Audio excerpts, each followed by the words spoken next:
తాకట్టులో ఉన్న బంగారాన్ని విడిపించి ఆ రోజున్న మార్కెట్ ధర కట్టి మిగిలిన డబ్బును మీకు అందిస్తుంది కొమ్మూరి గోల్డ్.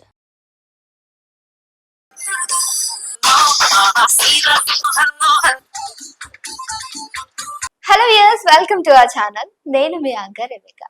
సాధారణంగా పెద్ద మూవీ పేరు వినంగానే ఆ మూవీలో రామ్ చరణ్ గురించి ఎలా అయితే మాట్లాడుకుంటామో అందులో ఉన్న చైల్డ్ ఆర్టిస్ట్ గురించి కూడా అలానే మాట్లాడుకోవాలి.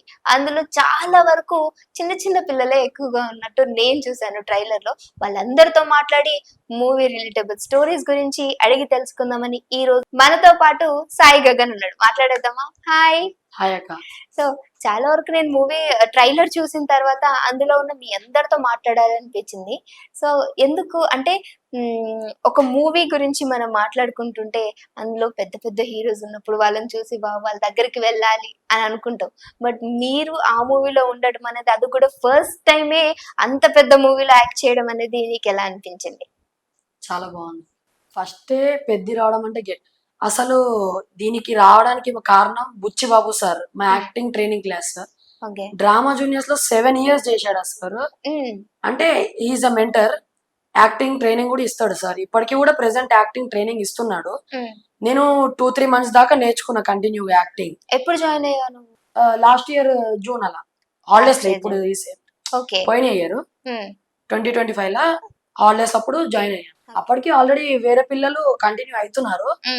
బట్ నెక్స్ట్ ఇంకా కొంతమంది కావాలి అంటే అప్పుడు Buchibabu sir acting class complete కాగానే ఫోన్ చేసి ఇక్కడ పెద్ద ఇలా ఉంది మూవీ వెళ్తారా అంటే తప్పకుండా ఎందుకు కాదని చెప్పేసి ఓకే చెప్పేసాం. ఓకే, అంటే మూవీ పేరు అప్పుడే రివీల్ చేసారా మీకు? అంటే బిగ్ మూవీ అని చెప్పారు. అంటే ఫస్ట్ టైమే కదా, ఏ మూవీ అని వెళ్దామని చెప్పేసి వెళ్ళిండే. వెళ్తే అక్కడ చిన్నప్పటి నుంచి యాక్టింగ్ అంటే చిన్నప్పటి నుంచి యాక్టింగ్ అంటే ఇష్టమే నాకు. సో మీ మదర్ తో మాట్లాడినప్పుడు తెలిసింది నీ ఇంట్రెస్ట్ తో మమ్మీ నిన్ను అకాడమీలో అంటే జాయిన్ చేయించడం అది అని. నిజంగానా? నిజంగా. లాస్ట్ ఇయర్ జూన్ లో జాయిన్ అయ్యిండే. బట్ నా హాబీస్ డాన్స్, కరాటే ఇవి అన్ని చేస్తాను నేను. డాన్స్, కరాటే, కీబోర్డ్ అన్నీ ఉండే. ఓకే, ఏజ్ ఎంత ఉంటుంది అనేది మనలో అన్నమాట? 13 years. 13 years. నన్ను కూడా జాయిన్ చేసుకుంటారా? అడుగు, ఒక చిన్న పిల్ల ఉంది అక్కడ అని చెప్పి. నువ్వు ఎక్కడికన్నా ఆడిషన్స్ కి వెళ్తావు కదా, అడిగావు అనుకో, నేను కూడా నీతో పాటు వచ్చి యాక్ట్ చేస్తాను. నీ ఏజ్ ఎంత అక్క? నాదా 12 years. జస్ట్ నీకంటే 1 year చిన్న. అందుకే నువ్వు అక్క అంటుంటే అందుకే ఇందాక నుంచి నేను తీసుకోలేకపోతున్నా. అలానే లేనా? చెప్పు. మరి ఉన్నారు కాదు. ఓకే, సో పెద్ద మూవీ అసలు దీని గురించి ఎక్కడ చూసినా ఇదే వినిపిస్తుంది. ఈ మూవీలో నీ యాక్టింగ్ అనేది సో మేము స్క్రీన్ లో చూసాము, అండ్ ట్రైలర్ లో కూడా మీరు కనిపించారు కూడా. So super nice. ఇంకొకటి ఏంటంటే రామ్ చరణ్ అన్న గురించి మాట్లాడుకోవాలి అంటే దాన్ని మీరు ఆయనతో ఇంటరాక్ట్ అయ్యారా, మాట్లాడారా? సో ఎలా రిసీవింగ్ ఎలా ఉంది? ఫస్ట్ మేము వెళ్ళాము సెట్స్ లోకి. అయితే వెళ్ళంగానే కుస్తీ సీన్ అన్నట్టు షార్ట్స్ అంతా. ఓకే, కుస్తీ గురించి ఉంటది. అయితే రామ్ చరణ్ సార్ బాగా కుస్తీ చేస్తాడు. ఇంత చిన్న దెబ్బ తాకినా కూడా మళ్ళీ రికవర్ వెళ్తాడు. మళ్ళీ అక్కడనే స్పాట్ లో జిమ్ అవి ఇవి చేసేసి మళ్ళీ సెట్ లోకి వచ్చి మళ్ళీ షార్ట్ జిమ్ చేసి మళ్ళీ వచ్చేస్తాడు. మళ్ళీ ఏదన్నా దెబ్బ తాకినా సరే మళ్ళీ నెక్స్ట్ డేనే మన షాప్ లో పొద్దున్నే ఉంటాడు. మూవీస్ లో చూస్తా ఉంటాం కదా దెబ్బలు తగులుతా ఉంటాయి, బట్ ఇవన్నీ కూడా యాక్టింగ్ ఏదో రాస్తా ఉంటారు అనుకుంటాం. నిజంగానే దెబ్బలు తగులుతాయా? తగులుతాయి, ఒరిజినల్ గా తగులుతాయి. రామ్ చరణ్ బాడీ అసలు వేరే లెవెల్. 6 pack, ఇంత పెద్ద పెద్ద బైసెప్స్, మస్తు బాడీ ఉంటది రామ్ చరణ్ సార్ కి. అయితే మేము నెక్స్ట్ డే షార్ట్ ట్రైలర్ లో ఉన్నాం కదా, అందులో ఒక డైలాగ్ చెప్తాడు అన్నట్టు సార్. మేము అక్కడ చుట్టూతూ ఉంటాం. అక్కడ కూడా సార్ ఒకటే టేక్ 1 shot లో అయిపోతుంది. నిజంగా అడగాలనిపించింది, ఎన్ని టేక్స్ తీసుకుంటారు సార్? 1 or 2 takes లో అయిపోతుంది టేక్. ఆల్మోస్ట్ ఆల్ 1 take లోనే కంప్లీట్ చేసేస్తాడు అన్ని షార్ట్స్. కుస్తీ సీన్ లో మాత్రము దెబ్బలు తాకిండే, చేయికి తాకిండే, కాలికి తాకిండే. బట్ నెక్స్ట్ డేనే మళ్ళీ రికవర్ అయ్యి మళ్ళీ పొద్దున్నే సెట్స్ లోకి వచ్చేస్తారు. శివరాజ్ కుమార్ సార్ కూడా అంతే. శివరాజ్ కుమార్ సార్ కూడా 2-3 shots లో అయిపోతుంది ఆయన షార్ట్స్ కూడా. అది సెట్ లో నవ్వుకోవడం లేదు అని అంటే కోపంగా ఉండడం అలా ఏమైనా ఉంటుందా? నార్మల్ ఉంటారా? అందరు నార్మల్ క్యాజువల్ గా ఉంటారు, బాగానే మాట్లాడతారు. అందరు బాగా మాట్లాడతారు. శివరాజ్ కుమార్ సార్తో ఫోటో దిగాను. సార్ చాలా మంచోడు, పిల్లలతో దిగుతా అని చెప్పేసి పిలిపించి మరి దిగాడు బాగా. మేము వెళ్ళి దిగేసాము. బట్ రామ్ చరణ్ సార్ తోనే ఫోటో మిస్ అయింది. ఓ షట్, మనకి ఏ ఉంది కదా, నీకు యాడ్ చేసి పక్కన వేసేస్తా సరేనా? కంప్యూటర్ లేదు. సో ఈ ఇంటర్వ్యూలో నీకు యాడ్ చేసి ఖచ్చితంగా నీ విష్ తీరుస్తా నేను. సో రామ్ చరణ్ అన్నది నీకు ఫోటో పంపించామనుకో, సో బహుశా అక్కడన్నా కనీసం సార్ నన్న తీసావా ఫోటో? అలో అయ్యారు కదా. అలాగే లేదా? అవును, బాడీ గార్డ్స్ చాలా మంది ఉంటారంట, నిజమేనా? అవును, 10 బాడీ గార్డ్స్ దాకా ఉంటారు సార్ కి. మీరు అసలు పక్కకు కూడా వెళ్ళడానికి ఛాన్స్ ఉంటదా? మేము సెట్స్ లో ఉంటాం కదా, మాకు Okay, అలా మీరు వెళ్ళొచ్చు. సార్ కి అప్పుడు బేబీస్ పుట్టిండే కదా, అప్పుడు కంగ్రాచులేషన్ చెప్పిన ట్విన్స్ బేబీస్. ఓకే. అప్పుడు మాట్లాడండి ఒక్కసారి సార్ తో, బాగా సార్ థ్యాంక్ యూ అని చెప్పారు. అయితే మళ్ళీ నెక్స్ట్ డేనే సుకుమార్ సార్, చిరంజీవి సార్ వీళ్ళు కూడా వచ్చారు సెట్స్ కి. ఓకే, వాళ్ళని కూడా చూసావు అయితే? బట్ మాట్లాడలేదు, But, yeah, బిజీ ఉన్నారు వాళ్ళు మొత్తం. ఓకే. వాళ్ళు రాగానే షార్ట్స్ చూస్తారు, అన్ని మొత్తం సెట్ లో అన్ని సీన్స్ అవన్నీ చెక్ చేస్తున్నారు. ఓకే. ఎన్ని రోజులు పట్టింది అంటే మూవీ మీరు అక్కడ, అంటే డైలాగ్స్ ఏమైనా ఉంటాయా నీవి అందులో మూవీలో? అంటే నాదైతే ఏం లేదు, బట్ ఉంది, అందరికి ఉన్నాయి డైలాగ్స్ వచ్చినాయి. బట్ నాకు ఒక్కడికి నాకు ఇద్దరు ముగ్గురికి రాలేదు నార్మల్ గా. డైలాగ్స్ అంటే వైట్ గా ఉండేసరికి ఎక్కువ కొంచెం అప్పుడు అంటే కొంచెం వైట్ ఉండే, ఇప్పుడు ఎండకు తిరిగి అట్లా అయినా అప్పుడు వైట్ గా ఉండేసరికి తీసుకోలేదు. ఎండకి తిరిగి బయట కూడా తీసుకోలేదా? అంటే విలేజ్ బ్యాక్గ్రౌండ్ కదా. విలేజ్ నువ్వు చెప్పుండాల్సింది, మేకప్ ఆర్టిస్ట్ ని పిలిపించే వాళ్ళం కదా మనం. మేకప్ వేసిందే గానీ అది వైట్. అయ్యో భలే కామెడీ చేసాడు సాయి. తెల్లగా నువ్వు తీసుకోలేదా నిన్ను? ఓకే. సో ఎన్ని రోజులు పట్టింది అయితే నీకు సెట్? ఎన్ని రోజులు? 20 days వెళ్ళాం మేము continue. 20 days. So 20 days Ram Charan sir వచ్చారా? 20 days వచ్చారు. 20 days వచ్చారు. సో ఒకటే సీనా లేదు అని అంటే మల్టిపుల్? అంటే రామ్ చరణ్ సార్ 2-3 days రాలేదు, ఎందుకంటే అప్పుడు ఓన్లీ శివరాజ్ కుమార్ షార్ట్స్ ఒకటి ఉండే సార్ది, ఆ సార్ షార్ట్స్ ఒకటే ఉండే కాబట్టి సార్ రాలేదు. 2-3 days రాలేదు, నెక్స్ట్ డే నుంచి కంటిన్యూగా వచ్చింది. So Ram Charan sir dialogue orientation ఎలా ఉంటుంది? సో గంభీరంగా ఉంటుందా లేదంటే చిన్నగా చెప్తారా? అంటే బుచ్చిబాబు సార్ వచ్చేసి చెప్తాడు రామ్ చరణ్ సార్ కి, అంటే సీనిలా అని చెప్పేసి చెప్తాడు. అయిపోయింది, నెక్స్ట్ షాట్ లోనే మొత్తం పర్ఫెక్ట్ వస్తది. బట్ సార్ కి నచ్చలేదు అనుకో, మళ్ళీ ఇంకో టేక్ తీసుకుంటాడు. ప్రాంప్ట్ ఇస్తారా అక్కడ? ప్రాంప్ట్ ఏం లేదు, సార్ డైలాగ్ చదువుకొని సార్ చెప్పేస్తాడు. సార్ చెప్పేస్తాడు. అంటే ఒక డైలాగ్ చెప్తే దాన్ని వాళ్ళు బట్టి చేసుకొని చెప్తారా? సార్ పేపర్ చూస్తాడు, సీన్ అర్థం చేసుకుంటాడు.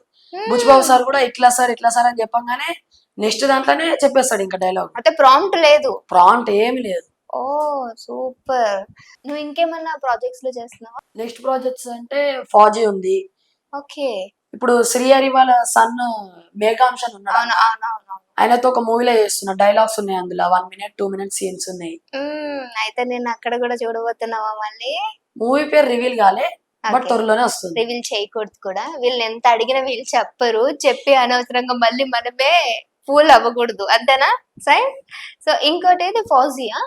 ఫౌజీ ప్రభాస్ ది. కాదు, ప్రభాస్ గారు నిజంగానే ఫుల్ హైట్ ఉంటారంట కదా? ఫుల్ హైట్ ఉంటాడు, బాడీ ఉంటది మస్తు హైట్, ఇట్లా తలకాయ లేపు చూడాలి. కంపారిజన్ టు రామ్ చరణ్ అన్న ఇంకా ప్రభాస్ సార్, ఎవరి బాడీ ఎక్కువ ఉంటది? రామ్ చరణ్ సార్. అయిపోయి వేసేసుకోండి ఇక్కడ నుంచి.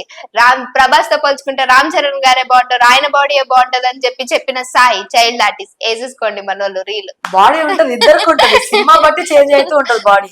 ఓకే. ఆ సినిమాలో ప్రభాస్ కి బాడీ అవసరం ఉందో లేదో మనకు తెలియదు కదా, కాబట్టి బాడీ ఎంత ఉండాలో. నిజంగానే చైల్డ్ ఆర్టిస్టా? రీసెంట్ గా అట్లా మాట్లాడతలేవే, చాలా పెద్దలాగా మాట్లాడుతున్నావు, అంతే అనుభవం ఉన్న వాళ్ళు మాట్లాడతారు చూడు, సేమ్ అలా మాట్లాడుతున్నావు. నీ మాటల అంటే ఈ ప్రొనౌన్సియేషన్ చాలా బాగా వస్తుంది. నువ్వు ఫ్యూచర్ లో అయిపోతావమ్మా, నీకు కావాల్సిన క్వాలిఫికేషన్స్ అన్ని డైరెక్టర్స్ కి ప్రొడ్యూసర్స్ కి కావాల్సిన క్వాలిఫికేషన్స్ ఉన్నాయిలే నీకు. ఏదో మీ దయ వల్ల. నా దయ వల్ల అంటే అవును, నేనే నేర్పించాను అంతేనా? క్రెడిట్స్ మనకు కాదంటావా? ఓకే. అమ్మకా క్రెడిట్స్ బుచ్చిబాబు సార్ కా? చెప్పు, ఎవరికి ఇస్తావు ఫస్ట్? ఇటు నుంచి అటు అలా కాదు, ఏదన్నా ఒక్కటే చూస్ చేసుకోవాలి. క్రెడిట్స్ మొత్తం నాకు నేర్చుకున్నా కదా నేను. ఓకే, క్రెడిట్స్ పాపం బుచ్చిబాబు సార్కి, ఎందుకంటే నేను ఇంత పెద్దవాడిని చేసి నువ్వు తెల్లగా ఉన్నావు, పాపం నల్లగా లేవని నువ్వు బాధపడ్డా సరే నీకు ఒక పెద్ద మూవీలో ఛాన్స్ వచ్చింది అని అంటే బుచ్చిబాబు సార్ కదా. చూసారా అమ్మ, మీరు విన్నారా? మీ కొడుకు మీ గురించి చెప్పట్లేదు, నేను చెప్పమని చెప్పినా చెప్పట్లేదు. పాపం మీ మదర్ అలా హర్ట్ చేయొద్దు కదా. సో నీ కోసం నువ్వు చదువు అండ్ అలానే యాక్టింగ్ ఫీల్డ్, ఇంకా కరాటే, ఇంకేంటి మ్యూజిక్ కూడా వచ్చంట నీకు? అవును, సమ్మర్ క్యాంప్ లో నేర్చుకున్నాం. సమ్మర్ క్యాంప్, ఆ సమ్మర్ క్యాంప్ కూడా మీ మదర్ పెట్టారు కదా. నాకు తెలుసు, నేను అన్ని కనుక్కున్నాను. సో మదర్ కాబట్టి నువ్వు ఎట్లా చేసినా చల్తాయి అంతేనా? అంతే, ఎవరేమన్నా నాది summer camp. Okay, Prabhas sir తో కూడా చేసావు నువ్వు, ఆయనతో ఏమన్నా మాట్లాడటం అలాంటివి ఏమన్నా చేసావు? మాట్లాడతారా సెట్ లో? మాట్లాడతారు, బాగానే ఉంటారు, అందరిని బాగా చూసుకుంటారు. సెట్ లో ప్రతి ఒక్కరిని అందరితో మంచి మాట్లాడతారు. ఒకవేళ దగ్గరికి వెళ్ళినా కూడా బాగా మాట్లాడతాడు. అవి ఇవి అంటే ఫైట్ సీన్ ఒకటి అయింది మాది, అందులో ఉంటా అన్నట్టు. ఓకే, ఫైట్ సీన్స్ ఉంటాయి. ఫైట్ సీన్స్ ఓకే, అన్ని రివీల్ చేయవైతాను, ఏదో చిన్న చిన్నగా హింట్ ఇస్తున్నాడు అంతే. ఎట్టెట్టేట మీరే అందులో ఏర్కొని మీకు నచ్చింది, మూవీ వచ్చినాక చూడండి అంతేనా? నెక్స్ట్ ఇయర్ వస్తుందో ఇయర్ వస్తుందో ఎప్పుడు. సరే, నువ్వు ప్రభాస్ అంత హైట్ అవుతావా నువ్వు? అమ్మో, అసలు 6 feet అన్న, ఎంత పొడుగు ఉంటాడు, ఫుల్ హైట్ ఉంటాడు అన్న. నువ్వే ఇలా చూసావంటే నేను ఏ టేబుల్ ఏ నుచ్చనో వేసుకోవాలేమో కదా. అక్కర్లేదు, ఇట్లా తిరిగి ఇలా చూసి మెడ పట్టేస్తుంది. ఓకే, సో అన్ని మూవీస్ లో బాగానే ముందుకు వెళ్తున్నాయి. ఇంకేమైనా ప్రాజెక్ట్స్ ఏమైనా వస్తున్నాయా? ప్రెసెంట్ అయితే ఏం లేదు. మొన్న ఒకటి వెబ్ సిరీస్ చేశా. ఓకే, ఒక చిన్న డైలాగ్ ఉండే అందులో. అంటే ఎవరైనా సరే వెబ్ సిరీస్ లేదంటే వెబ్ సిరీస్ ఇలాంటివన్నీ చేసి మూవీలోకి వెళ్తారు. నువ్వు డైరెక్ట్ గా పెద్ద యాక్టర్ తోటి, రామ్ చరణ్ సార్ తోటి యాక్ట్ చేయడానికి మంచి అవకాశం వచ్చి అప్పుడు వెబ్ సిరీస్ ఇవన్నీ తిరుగుతున్నావు అంటే నీకు మంచి డిమాండ్ ఉందమ్మా సాయి, అంతేనా? అంతే. ఏ క్లాస్? 9th క్లాస్ ఇప్పుడు. 9th స్టడీగా మీరు మూవీస్ చేస్తుంటే మేము 9th క్లాస్ లో ఎడ్డెడ్డి ఏం తెలియదు, ఎడ్డుగొర్రలు అంటారు చూడు, సేమ్ అంతే. చదువామా, ఇంటికి వచ్చినామా, ఫ్రెండ్స్ తో 4 ఆటలు ఆడినామా, పడుకున్నామా, తిన్నామా, మళ్ళీ లేచామా, స్కూల్కి వెళ్ళామా. మీరు మీ జనరేషన్ పిల్లలు. జెన్జీ కిడ్డా నువ్వు? ఏదో కిడ్ మీరు అనుకుంటే హైట్ లో పెద్ద ఉన్నా కాబట్టి ముందే వేసుకోండి. ఓకే, జింజీ టైప్ ఉంటావా, లేదు అంటే నార్మల్ చిల్ ఉంటావా, లేదంటే పెద్దవాళ్ళగా ఆలోచిస్తావా? నార్మల్ కూల్, నో చిల్డా? చిల్ అంతే, ఇంకేం లేదు. ఏం ఆలోచించి పెద్ద ఏమవ్వాలనుకుంటున్నావు పెద్ద అయ్యాక? హీరో. సాయి హీరో. నాకు అప్పుడు ఇస్తావా ఆటోగ్రాఫ్, లేదంటే ఇప్పుడే కొంచెం ప్లీజ్ ఇచ్చావా, అప్పుడు దొరుకుతావా? ఇంకా సైన్ నేర్చుకోలేదు కరెక్ట్ గా. ఓకే, సో 10th లో మంచి మార్కులు రావాలి అండ్ యాక్టింగ్ అది ఇంపార్టెంటే, చదువు కూడా ఇంపార్టెంటే కదా. సో ఎలా వస్తాయి మార్క్స్ నీకు సాయి? అలా అలా అలా అక్కడ అప్ అండ్ డౌన్ అవుతా ఉంటాయి. మదర్ టీచరే, నీ మార్క్స్ ఏమో అప్ అండ్ డౌన్స్. మదర్ ఇంకో స్కూల్లో టీచర్. ఓహో, మరి ఎందుకు ఆ స్కూల్కి వెళ్ళలేదు? ఆ స్కూల్ మమ్మీ ఉంది కాబట్టి. అది కరెక్ట్. ఒప్పుకుంటున్నావు. అసలు మీ మదర్ ఎలా ఒప్పుకున్నారు? మదర్ తో పాటు తీసుకెళ్లకుండా నేను వేరే స్కూల్లో? చెల్లని ఆ స్కూల్లో ఫస్ట్ కన్విన్స్ చేసింది. ఆ స్కూల్ అంటే చెల్లుంది కాబట్టి నేను కూడా ఉండాలి అందులో. ఎస్, నువ్వు కన్విన్స్ అవ్వలేదు, రైట్ కదా. మీ మదర్ ఈ వీడియో మొత్తం చూస్తున్నారు, ఖచ్చితంగా పక్కనే ఉండి మొత్తం వింటున్నారు. నువ్వు అయిపోయావు. నువ్వు 10th లో మీ మదర్ తో చేయమని నేను చెప్తాను. ఖచ్చితంగా 10th లో నువ్వు మళ్ళీ ఏమన్నా వేషాలు వేసావంటే మార్కులు అన్ని పోతాయి. మేడం వింటున్నారు కదా మీరు? ఓకే, సో ఫాదర్ ఏం చేస్తుంటారు? Father civil engineer. నువ్వు కూడా ఇంజనీర్ అవుతావా? లేదు, హీరో. ఓకే, మీ సిస్టర్ కూడా ఇదే వీళ్ళక? సిస్టర్ రీసెంట్ గా యాడ్స్ చేసింది, వరాయి యాడ్ అని, జ్యువెలరీ. ఫ్యామిలీ వచ్చేయండి అమ్మా, ఓకేనా? ఫ్యామిలీ వచ్చేయండి. తేజ సజ్జా ఏంటంటారు, సంక్రాంతి సినిమాలో మీనాక్షి ఉంటుంది, ఆమె వాళ్ళిద్దరు ఉన్నారు యాడ్ లా, వాళ్ళతో చేసిండే 1 day లేదు. ఓకే, తర్వాత మళ్ళీ రష్మిక మందన షూట్ ఒకటి, వైర్స్ అండ్ కేబుల్స్ అని. ఏంట్రా మీరందరూ పెద్ద పెద్ద హీరోలతోనే చేస్తారా? అసలు చిన్న నుంచి స్టార్ట్ అవ్వరా? బాబా, ఏం జనరేషన్ మారిపోయింది. రష్మిక మందన సూపర్. సో ఇంకా ఇలానే చాలా పెద్ద పెద్ద మూవీస్ నీకు రావాలి, పెద్ద పెద్ద ప్రాజెక్ట్స్ చేయాలని మనస్ఫూర్తిగా కోరుకుంటుంది ఈ అక్క. సారీ చెల్లి, నేను నీకంటే 1 year చిన్నదాన్ని, మర్చిపోయాను. అసలు ఏదో యాంకర్ లాగా ఫీల్ అయిపోతున్నా కానీ నువ్వే నన్ను ఇంటర్వ్యూ చేయాలనే స్టేజ్ లో కూర్చున్నావు అక్కడ. Super. So all the best. మీ మూవీకి రేపే రిలీజ్ ఉంది, అందరికి రమ్మని టికెట్స్ వస్తలేవక్క. నీకు కూడా వస్తలేవా? అట్లా కాదు, మర్చిపోయాను, టికెట్స్ రా. అరే టికెట్స్, ఒక టికెట్ ఇప్పించచ్చు కదా అక్క. నేను వెళ్ళొద్దా అక్క సినిమాకి? నువ్వెళ్ళు, ఒక టికెట్ ప్లీజ్. వాళ్ళకి, మా కెమెరామెన్స్ కి కొంచెం చాలా మంది ఉన్నారు. కాదురా, నిన్ను ఇంటర్వ్యూ చేసి ఇంత చేసి ఒక టికెట్ ఇప్పించవా అక్క? ఒక్క పని, నీకోసం 2 పనులు చేస్తా. కాదు, సంధ్య థియేటర్ లో తొక్కిసలాటలు అయితే ఉంటాయి కదా, వద్దయ్యా అలా వెళ్ళిపోదాం. వద్దయ్యా, ఆ థియేటర్కి వస్తావా? నాకు చాలా బ్రతుకుంది, ఇంకా చాలా లైఫ్ ఉంది, ఇంకా చాలా మంది. నేను నెక్స్ట్ మళ్ళీ ప్రభాస్ గారి మూవీలో చేసాక కూడా నేను ఇంటర్వ్యూ చేయాలంటే నేను బ్రతికి ఉండాలి. సంధ్య థియేటర్ వద్దు, ఇంకేమన్నా మల్టీప్లెక్స్ లాంటివి ఉంటే. టికెట్స్ రాలేదానికి ఇంకా బుక్ మై షోలో అసలు టికెట్స్ పెడతలేవు. నువ్వు అడిగితే టికెట్స్ రావా? వన్ ఆఫ్ ది అడిగితే నాకు వస్తే మా అందరికి రావాలి కదా. అందుకే నా కోసం అడిగి పెట్టకొచ్చు కదరా ఒకటి. ఇప్పుడే కలిసినాం కదా అక్క, అప్పుడే టికెట్. అచ్చచ్చో, ఇజ్జత్ తీసేసాను వేడి నాది. ఇంకొకటి సారీ అండి మర్చిపోయాను, గగన్ మస్తు డాన్స్ చేశాడంట, నా కోసం ఈ రోజు ఒక స్టెప్ చేస్తాడు. ఓకేనా గగన్ ప్లీజ్? పెద్ద మూవీ వచ్చాయి కదా. ఏ మూవీ నుంచి అయినా. నాకు అక్కడ బ్యాట్ లేదు ఇప్పుడు చక్రి చేయాలంటే. సారీ, ఇది బ్యాట్ అనుకో బట్ రే నువ్వు హైట్ ఉన్నావు, నన్ను హైట్ ఉంటాయా చెప్పు. ఇదిగో ఒక్క స్టెప్.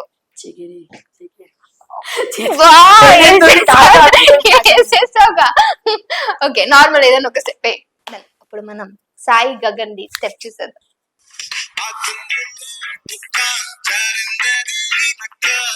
సరే చెప్పు మీ వాళ్ళందరికి, మన ఆడియన్స్ కి. ఓకే, రేపు పొద్దున పెద్ద మూవీ రిలీజ్ ఉంది June 4th, అందరు చూడండి. సో ఎంటర్టైన్మెంట్ ఉంటది, లాస్ట్ కి అయితే ఎమోషనల్ ఫుల్ ఉంటది, పక్కా పీక్స్ లో ఉంటది. Thank you. అందులో మన సాయి గగన్ ఉన్నాడు, డెఫినెట్ గా చూడండి. కింద కామెంట్ చేయడం మర్చిపోకండి. Thank you so much Gagan.